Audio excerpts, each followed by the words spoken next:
Hello, everyone, and welcome back to the Mr. Speak channel, where learning English is easy and fun. I'm Emily. And I'm Paul. Hello, Emily, and hello to all our fantastic listeners. It's always a joy to be here with you. It is, Paul. You know, something funny happened to me on the way to the studio today. Oh, really? What happened? Well, I saw a man riding a bicycle, and on the back of the bicycle, he had the biggest, fluffiest white dog I have ever seen. No, a dog on a bicycle? Yes! The dog was just sitting there, so calm, like it was completely normal. It was amazing. Wow, that's a great story. And you know what you just did, Emily? What? You told a story in the past tense. You told us about something that happened to you. You're right. And that is our topic for today, how to tell a story in English using the past tense. That is such a useful skill. When we tell friends about our weekend, our vacation, or a funny thing that happened, we are telling a story. Exactly. And today we will make it simple. But before we start our story, a quick reminder for everyone. Yes, if you enjoy learning with us, please hit that like button and subscribe to the Mr. English channel. It helps us more than you know. And please share this with a friend who wants to become a great storyteller in English. Now, Paul, are you ready to tell some stories? I am ready. Let's begin. Okay. First, let's talk about the past tense. What is it? The past tense is simply the form of a verb we use to talk about things that are finished, things that happened before now. Perfect. For example, I didn't say I see a man. I said I saw a man. Saw is the past tense of see. Right. And you said he had a dog, not he have a dog. Had is the past tense. So, the first step to a good story is using past tense verbs. Now let's learn some of the most common ones. We can put them into two groups. Two groups. Okay. Yes, the first group is regular verbs. These are the easy ones. To make the past tense, we usually just add ed to the end. For example, the verb walk becomes walked. Yes, I walked to the park. Or talk becomes talked. We talked for an hour. And look becomes looked. I looked for my keys. Perfect. But there is a second group. These are the irregular verbs. They are a little tricky because they don't follow the ed rule. They change in different ways. Oh, I know these. Like see becomes saw, go becomes went.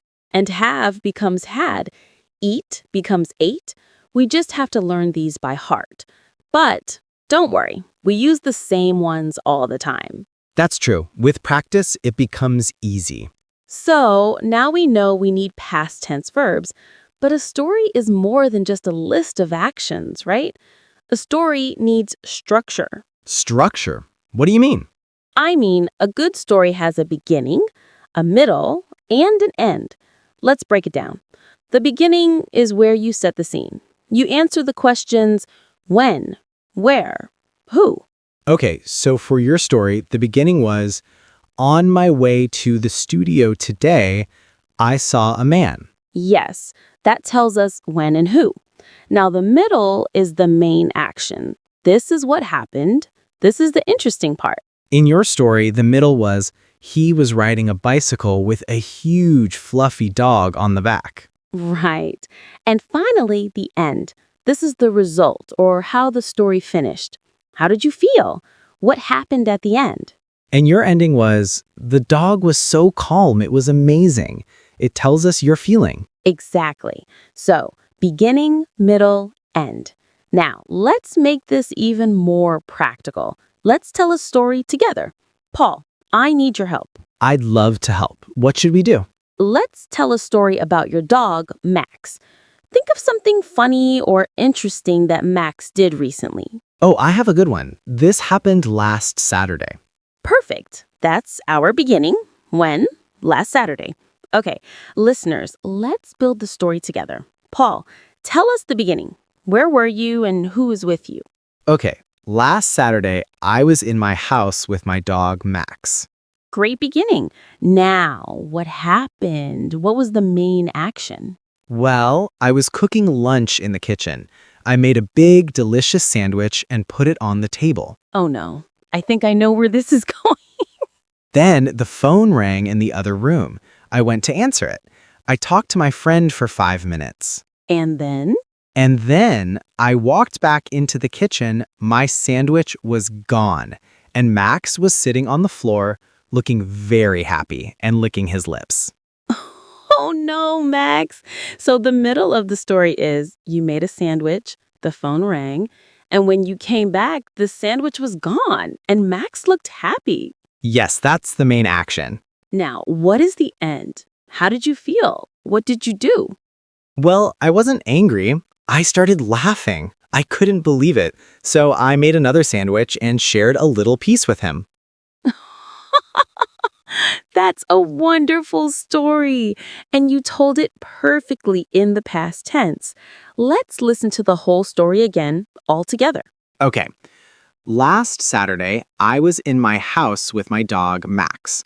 I was cooking lunch. I made a big, delicious sandwich and put it on the table. Then the phone rang in the other room. I went to answer it. I talked to my friend for 5 minutes. After 5 minutes, I walked back into the kitchen.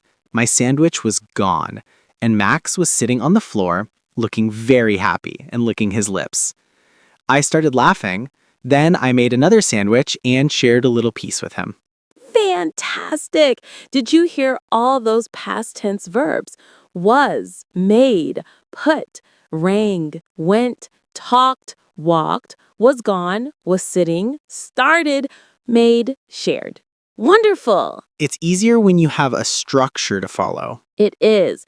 Now, to make our stories even better, we can use some special story words. These are words that help connect the events and make the story flow.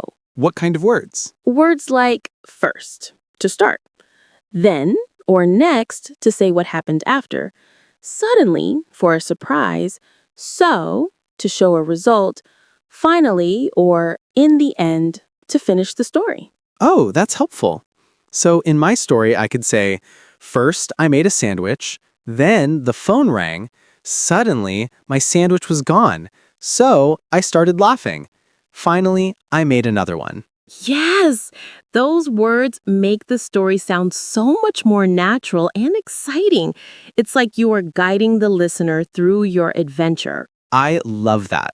Let's do a quick review of everything we learned. Yes, let's do. Step 1, we need to use the past tense. Remember regular verbs with ed and the common irregular verbs like saw, went, had. Step 2. A good story has a structure. Beginning, when, where, who, middle, what happened, and end, how did it finish? How did you feel? Step 3, use story words like first, then, suddenly, so, and finally to connect your ideas and make the story fun to listen to. It all seems so much clearer now. The best way to learn is to practice telling short, simple stories like we just did. Absolutely. You can tell a story about what you did yesterday, about your last vacation, or about a funny mistake you made. Oh, I have many of those stories. I'm sure you do. And that brings us to the end of our episode. This was so much fun. It really was. I feel more confident about telling stories already. Good. And now we want to hear from you. Our question for you today is, tell us a short story in the comments. Yes, it can be about anything. What did you do last weekend? Did you see something interesting? Did you eat something delicious? Try to use the past tense and some of the story words we learned. We promise to read every single story you write. It's the best practice. And before you go to write your story, please help us out by subscribing to the Mr. English channel and sharing this video.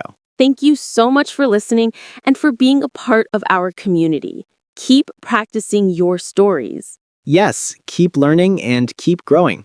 Goodbye, everyone. Bye for now.